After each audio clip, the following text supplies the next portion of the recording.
Bon.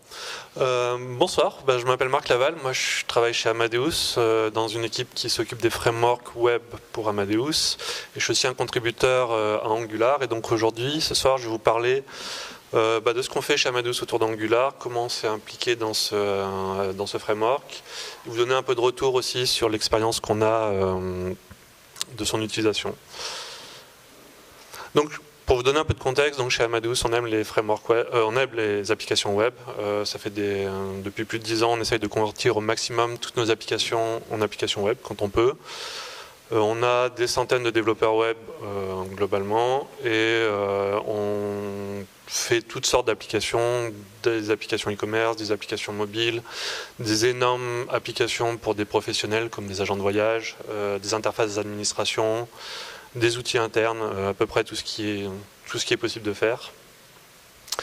Et donc pour faire toutes ces applications, en fait, on aime les frameworks. On avait, pour être plus précis, une certaine tradition d'écrire nos propres frameworks web pour créer nos applications. Le dernier en date s'appelle Aria Template. Il est open source depuis 2011. Bon, soyons francs, il est à peu près utilisé que chez Amadeus. Il y a peut-être certains anciens employés qui l'utilisent dans leur projet perso ou dans leur boîte, mais bon.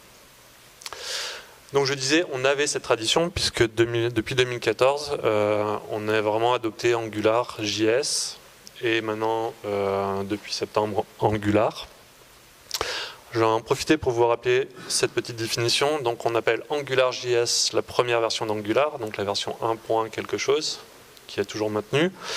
Et on appelle Angular tout court, la version donc Angular 2 et au-dessus. Faut juste le savoir, je vais essayer de ne pas me tromper dans la présentation. Quand je dis 2 et au-dessus, c'est en fait puisque le projet Angular a adopté le semantic versioning pur et dur. Donc ça veut dire qu'on a des versions de pages toutes les semaines, des versions mineures tous les mois et des versions majeures tous les 6 mois. En général, quand je dis ça, les gens à peu près crient dans tous les sens parce qu'ils s'imaginent que passer d'Angular, on est aujourd'hui à Angular 4 déjà, ils s'imaginent passer de 4 à 5, ce sera aussi compliqué que passer de Angular 1 à Angular 2 ou de AngularJS à Angular. Ne vous inquiétez pas, sachez juste que chez Google, il y a à peu près des centaines, voire des milliers d'applications faites en Angular, qu'elles tournent toutes avec la toute dernière version d'Angular en permanence. C'est tout automatisé. Donc quand il y a une nouvelle release d'Angular, vous pouvez avoir assez confiance dans la qualité. Et vous pouvez bien imaginer qu'on ne va pas vous demander de tout réécrire tous les 6 mois. À l'échelle de Google, ça ne marcherait juste pas. Et si on vous demande de réécrire des choses, il y aura sûrement des outils pour vous aider. Voilà, donc nous, chez Amadeus, voilà, donc depuis 2014, on a vraiment adopté Angular et donc on a des applications qui ont été faites en AngularJS, en Angular, en Angular tout court, qui sont déjà en production, qui sont en cours de développement, qui sont en cours de migration de l'un à l'autre ou de nos vieilles technos vers les nouvelles. Voilà, donc je peux partager un peu de retour avec vous. Mais c'est vrai que pour nous, équipe framework, on avait l'habitude de créer nos propres frameworks, comme Aria Template. Notre rôle a forcément changé, puisqu'on est passé de créateurs à plus des experts.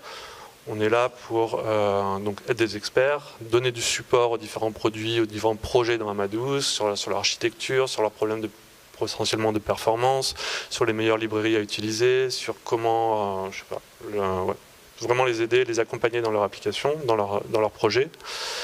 Et on a mis en place des formations en interne sur AngularJS, sur Angular. Donc c'est pour ça que je peux vous dire qu'il y a plusieurs centaines de développeurs web chez Amadeus, parce qu'il y a plusieurs centaines de personnes qui ont suivi ces formations en interne à travers le monde.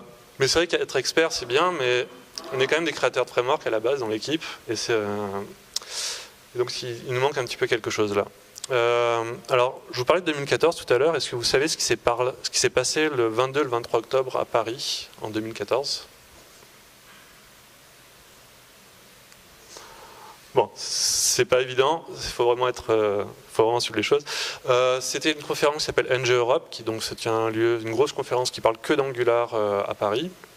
Et donc c'est la conférence où l'équipe Angular a vraiment annoncé pour la première fois ce qui était à l'époque AngularJS 2.0. Donc leur tout nouveau framework, la nouvelle syntaxe, les nouveaux concepts. Certains ont survécu jusqu'à aujourd'hui sans même être changés.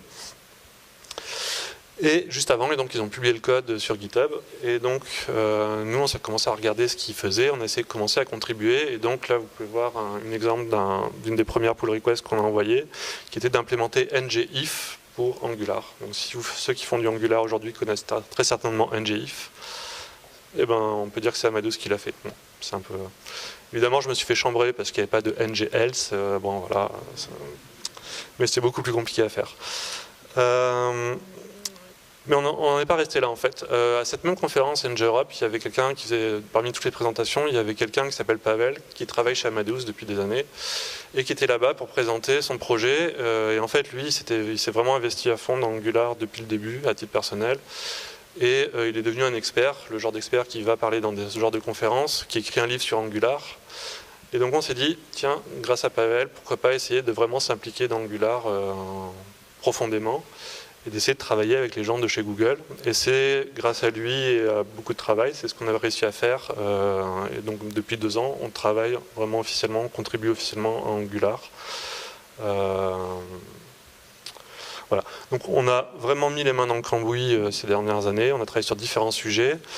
Tout d'abord, par exemple, le support, faire en sorte que Angular fonctionne dans Node.js, qui est la base de Angular Universal aujourd'hui et du server-side rendering. Supporter Internet Explorer 9, oui. C'était à peu près impensable de ne pas le supporter il y a 2 ans, mais aujourd'hui ça commence à peu près à changer. Les gens de Google n'étaient pas chauds du tout, on a réussi à les convaincre, à leur montrer que ça marchait et que c'était pas si compliqué. On a beaucoup travaillé avec eux sur les aspects de création de widgets, comment avoir des widgets qui soient vraiment génériques, customisables, riches. On a participé au design et à l'implémentation de la fonctionnalité d'internationalisation d'Angular. On a exploré aussi l'année dernière comment utiliser Angular et React Native ensemble pour créer des applications mobiles natives pour iOS et Android. Ça reste une expérimentation, mais techniquement ça marchait plutôt bien. Et ces derniers temps, on se focalise plutôt sur les aspects de performance d'Angular, donc c'est améliorer vraiment les performances du framework et à la fois la taille du framework, la vitesse du moteur. Voilà. Donc tout ça, c'est ce qu'on a pas mal impliqué sur tous ces sujets depuis 2 ans. Et on a aussi créé un projet, enfin relancé pour Angular, un projet qui existait déjà pour AngularJS, dont Pavel était un des principaux contributeurs. Donc c'est NG Bootstrap, c'est un ensemble de widgets en fait, de composants Bootstrap qui sont implémentés pour Angular. Donc il y a tous ceux qui existent déjà dans Bootstrap, plus par exemple un date picker ou un autocomplete. Donc ce qui est bien pour nous chez Amadeus, c'est qu'effectivement on peut proposer aux applications, aux gens qui démarrent une application, un package où ils ont Angular, Bootstrap, ces widgets, NG Bootstrap, plus un thème qui permet d'avoir les couleurs d'Amadeus dans l'application directement. D'ailleurs on a vu que les gens de chez Orange, alors je ne sais pas s'il y a des gens de chez Orange ici, voilà, il y a à peu près la même stack qui a été faite chez vous, qui s'appelle Boosted et qui est développée. Voilà, donc c'est à peu près là, en gros c'est la même chose, il me semble. Je ne sais même pas si vous utilisez NG Bootstrap directement ou. Bon, enfin bref. Voilà. Donc après, déjà plus de 2 ans passés sur Angular, je pense qu'on a quand même quelques retours à vous faire sur cette technologie. Alors déjà les bons côtés. Nous ce qu'on a pu voir, alors effectivement on avait une technologie propriétaire, la motivation des développeurs quand ils ont pu passer de quelque chose de propriétaire, de très Amadeus à quelque chose d'utilisé partout à travers le monde. Voilà, ils avaient les yeux qui brillent immédiatement, bon, rien à rajouter. Plus récemment sur Angular, TypeScript. Les retours sur TypeScript sont à peu près unanimes, les gens adorent TypeScript. Bon, il y a bien quelques détracteurs, quelques purs JavaScripteurs qui aiment bien tout bidouiller, enfin qui aiment bien faire leur truc dans leur coin, mais globalement, surtout dès que les projets grossissent, quand ils impliquent plusieurs équipes, plusieurs modules, que ça se complexifie, vraiment TypeScript c'est extrêmement positif.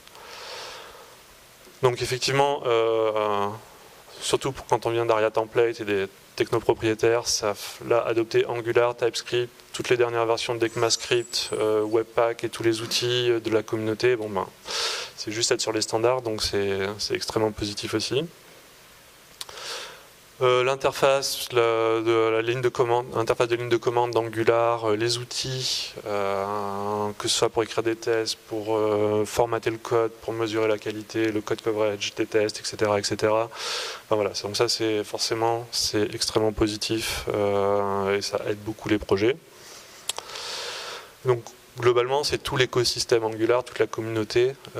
Si on écoute les gens de chez Google, basé sur la fréquentation de leur site de documentation, ils estiment qu'il y a à peu près entre 1 et 2 millions de développeurs à travers le monde qui utilisent Angular fréquemment. C'est juste pour vous donner un ordre de grandeur de cette communauté, et donc c'est pour ça que si vous posez une question sur Stack Overflow, vous avez une réponse quasiment immédiatement. C'est pour ça qu'il y a autant d'outils, de vidéos, de blogs, de guides, enfin et ça c'est forcément ça aide beaucoup tous les développeurs. Donc globalement, on est, quand on parle de productivité ou de qualité de projet, de code, voilà, on arrive à faire de belles choses avec Angular. Dans la partie un peu moins qui pourrait être améliorée, on va dire, il y a deux aspects vraiment qui remontent. Le premier, c'est la complexité et ce que j'appelle ici le nombre d'API. Voilà, il y a beaucoup de fonctionnalités d'Angular, il y a une syntaxe qu'il faut apprendre, qui des fois n'est pas forcément naturelle. Il y a beaucoup d'API quand on veut créer des applications complexes, des widgets complexes, ça demande du temps. Il y a le routeur qui est puissant mais complexe. Il y a, à ce côté, en plus d'Angular lui-même, il y a un côté outil, parce que vous écrivez du code en TypeScript avec une syntaxe particulière Angular, donc il faut le compiler, il faut le packager, il faut le déployer, il faut comprendre comment on fait du lazy loading, utiliser Webpack ou Rollup, ou enfin voilà. On vous parlait de fatigue JavaScript tout à l'heure, il y a un peu tout ça qui rentre là-dedans aussi. Et tout ça évolue effectivement en plus à peu près chaque semaine il y a une nouvelle version de telle librairie qui apparaît. Donc il y a une certaine complexité quand même qu'il faut prendre en compte. Et après on va dire qu'il y a des aspects de performance où cette complexité, ce nombre de fonctionnalités font que Angular finalement est pour un framework assez gros. Surtout si on compare à des micro-librairies comme Inferno, comme Preact ou d'autres, on voit vraiment une différence sur la taille du framework et effectivement sur les performances du rendu. Faut pas non plus être très complètement négatif. Hein. Angular est beaucoup plus rapide qu'AngularJS. On peut faire des applications très performantes avec Angular. Il faut aussi savoir faire un peu attention à ce qu'on fait, puisque Angular a un côté un peu magique où tout se rafraîchit de manière automatique quand on change les datas dans le data model. Si on ne sait pas exactement, si on sait pas trop comment ça fonctionne en fait, ça peut devenir un peu compliqué. On peut tomber dans des pièges en fait de performance éventuels. Après, ce qu'on a vu en interne aussi, c'est que finalement, les développeurs web, en tout cas les nôtres, n'ont pas forcément les meilleurs réflexes quand il s'agit de développer des grosses applications. Parce qu'avant, là on parle d'énormes applications JavaScript qui s'exécutent dans un browser avec toutes les contraintes que ça implique. Donc en termes quand on a un HTML complexe, des CSS complexes, du JavaScript où on ne fait pas forcément les bonnes choses, où on déclenche un réaffichage de la page parce qu'on a voulu mesurer, récupérer la taille d'un élément et qu'on en fait des centaines, et ben forcément on se retrouve avec une application qui rame alors qu'elle ne devrait pas. Mais là par contre, je vous parle de problèmes de performance qui ne sont pas liés à Angular mais qui s'ajoutent à tout ça. D'ailleurs en interne, ce qu'on va mettre en place, c'est carrément une formation sur les performances web parce qu'on pense qu'il y a vraiment des choses quelque chose à diffuser chez nous. Voilà, donc si je peux après maintenant vous donner quelques conseils pour pouvoir vraiment arriver à construire de belles applications, des beaux projets avec Angular. La première chose, c'est vraiment de prendre le temps d'apprendre, de s'entraîner de s'exercer, de découvrir tout ça. Parce que voilà, Angular est complexe, il y a beaucoup... Voilà. On va sûrement... Alors, c'est pas encore sûr, mais on espère pouvoir mettre notre formation en fait open source, si ça se passe bien. Donc, bon, c'est pas des vidéos enregistrées, mais ce sera au moins tous les exercices, toutes les présentations qui vont avec. Donc, ça peut être un bon moyen de démarrer aussi. Après, il y a beaucoup de ressources partout. Il y a des formateurs qui peuvent venir. Mais prenez ce temps-là. Ensuite, adopter TypeScript. Pour moi, c'est carrément une évidence. Je pense que 99% de la communauté a adopté TypeScript. C'est possible de faire une application Angular juste en JavaScript, mais aujourd'hui, tous les guides, toute la documentation est faite vraiment avec TypeScript. Donc, allez-y. Utiliser l'interface de ligne de commande. Donc c'est ce projet qui est fait par l'équipe Angular de chez Google qui vous permet de créer un projet de zéro et un projet qui est complètement configuré avec déjà tous les scripts qui sont en place pour exécuter les tests, préparer, enfin packager l'application pour la déployer en production. Donc ça, utilisez-le, ça permet de s'abstraire de toute une complexité, de cette complexité dont je parlais, de tous ces outils. Au moins là, tout est fait pour vous. Et puis même si vraiment vous arrivez aux limites de cet outil, vous pouvez en sortir et vraiment avoir votre configuration Webpack. Vous pouvez ensuite toucher à la main et faire ce que vous voulez, quoi. Mais pour démarrer, c'est très bien. Pareil, vraiment un conseil, c'est vraiment de mettez à jour toutes vos dépendances Node en permanence, le plus souvent possible. Ça prend un peu du temps, des fois un peu d'énergie quand il y a des choses qui ne marchent plus. Mais ça vous permet aussi de bénéficier de toutes les dernières évolutions. Donc, premièrement, évidemment, si vous utilisez le CLI, mettez à jour le CLI pour avoir toutes les nouvelles fonctionnalités. Par exemple, il y a 2 semaines, il y a eu une nouvelle version de Webpack, Webpack 3 qui est sortie, avec des nouvelles optimisations qui permettent aux applications d'aller plus vite. Donc là, même sans changer votre code, vous avez automatiquement une application plus rapide.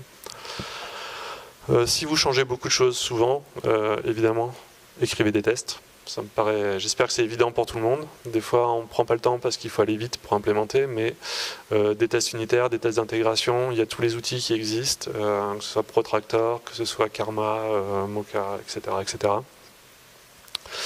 Et une dernière chose, mesurer les performances. Ça peut vraiment être un gros problème.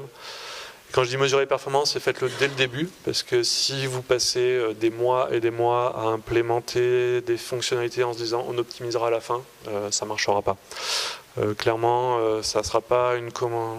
On parle de beaucoup d'outils, mais il n'y aura pas un outil magique qui va rendre votre application. Quand vous l'ouvrez sur Firefox, que vous voyez le petit pop-up qui vous dit que le script est trop long à s'exécuter, il n'y aura pas un outil magique qui va faire disparaître ça et qui va rendre votre application extrêmement rapide.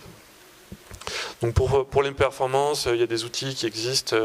Il y a Lighthouse qui est fait par l'équipe de Chrome, il y a BenchPress qui est fait par l'équipe Angular, qui est plutôt fait pour faire des benchmarks JavaScript. Donc il y a des moyens aujourd'hui de facilement faire ça. Et puis si vous pouvez, contribuer. Voilà, tous ces outils dont j'ai parlé, tous ces technos dont j'ai parlé, Webpack, Angular, tous ces outils, tout est open source. Donc voilà, vous pouvez vous impliquer dans Angular, dans ces outils, voir dans les différents guides ou informations qu'il y a. C'est ma dernière slide. Et puis c'est extrêmement enrichissant en tant que développeur de pouvoir contribuer sur des projets comme ça. Ça permet de voir des choses différentes, de rencontrer des gens différents, et donc c'est vraiment super. Voilà, merci pour votre attention. On a quelques secondes pour des questions s'il y en a.